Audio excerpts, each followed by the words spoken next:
বহুল প্রতীক্ষিত ঢাকা বিশ্ববিদ্যালয় কেন্দ্রীয় ছাত্র সংসদ ডাকসু নির্বাচন আজ। বিশ্ববিদ্যালয় জুড়ে উৎসব মুখর পরিবেশ। সকাল ৮টা থেকে বিকেল ৪টা পর্যন্ত চলবে ভোট গ্রহণ। জুলাই গণ অভ্যুত্থান পরবর্তী বাস্তবতায় রাজনীতির নতুন মেরুকরণে ঢাকা বিশ্ববিদ্যালয়ের শিক্ষার্থীরা বেছে নেবেন যোগ্য প্রার্থীকে। এবার কেন্দ্রীয় সংসদের ২৮টি পদের জন্য ৪৭০ জন আর ১৮টি হল সংসদের ১৩টি পদের জন্য লড়ছেন ১০৩৫ প্রার্থী। ঢাকা বিশ্ববিদ্যালয়ের ইতিহাসে কেন্দ্রীয় সংসদ নির্বাচন হয়েছে মাত্র ৩৭ বার। এর মধ্যে স্বাধীন বাংলাদেশে নির্বাচন হয় মাত্র ৭ বার। ঢাকা বিশ্ববিদ্যালয় ছাত্র সংসদ ডাকসুর সবশেষ নির্বাচন হয় ২০১৯-এ। ছাত্র সংসদ নির্বাচনের দাবি ফের জোরালো হয় জুলাই গণ অভ্যুত্থানের পর। অভ্যুত্থান পরবর্তী বাস্তবতায় এবারের ডাকসু নির্বাচন শুধু ক্যাম্পাস রাজনীতির সীমায় আটকে থাকবে না, বরং তা আসন্ন জাতীয় সংসদ নির্বাচনে ভোটারদের মানসিকতা ও রাজনৈতিক সমীকরণেও বড় প্রভাব ফেলবে, এমনটাই মনে করা হচ্ছে। ক্যাম্পাসে নেই নিষিদ্ধ ছাত্রলীগের দৌরাত্ম্য। তফসিল ঘোষণা থেকে শুরু করে মনোনয়নপত্র বিতরণ ছিল নানান মতের প্রার্থীর পাশাপাশি শিক্ষার্থীদের উচ্ছ্বাস আকাঙ্ক্ষা। নির্বাচনের রেকর্ড সংখ্যক প্রার্থীর ভিড়ে একে একে গঠিত হয় 10টি পূর্ণ ও আংশিক প্যানেল। ৪০,০০০ ভোটারের মন জয় করতে মরিয়া কেন্দ্রীয় সংসদের ৪৭০ জন প্রার্থী।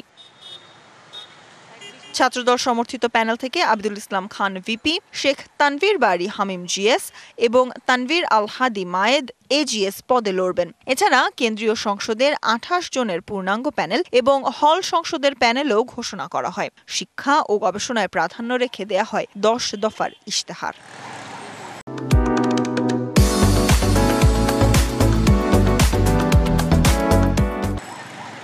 আত্মপ্রকাশে আসে ছাত্র শিবির সমর্থিত প্যানেল। প্রথমবারের মতন ক্যাম্পাসে প্রকাশ্যে রাজনীতিতে সক্রিয় ভূমিকা রাখতে নিজেদের ইশতেহার ঘোষণা করে তাদের প্যানেল ঐক্যবদ্ধ শিক্ষার্থী জোট। সাদিক কায়েমকে ভিপি, SM ফরহাদকে জিএস এবং মহিউদ্দিন খানকে এজিএস পদে রেখে ঘোষণা করা হয় পূর্ণাঙ্গ প্যানেল। ইশতেহারে উঠে আসে আবাসন সমস্যা নিরসন সহ নারীর নিরাপত্তা ইস্যু।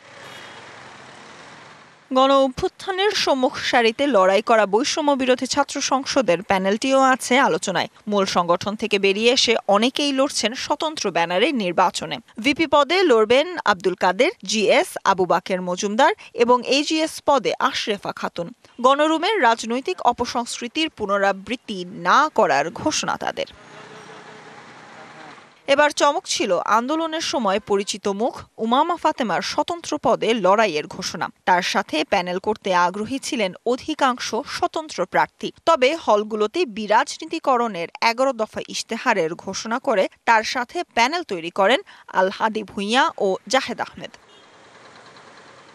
বাম জোটের প্যানেল প্রতিরোধ পর্ষদে চমক মেঘমল্লার বসুর জিএস পদে লড়াইয়ের ঘোষণা। ভিপি পদে লড়ছেন শেখ তাসনিম আফরোজ ইমি আর এজিএস পদে জাবির আহমেদ জুবেল। ডাকসুর কাঠামোর সংস্কার ও ক্ষমতা বৃদ্ধি, শিক্ষার মানোন্নয়ন সহ নানা প্রতিশ্রুতি আছে ১৮ দফার ইশতেহারে।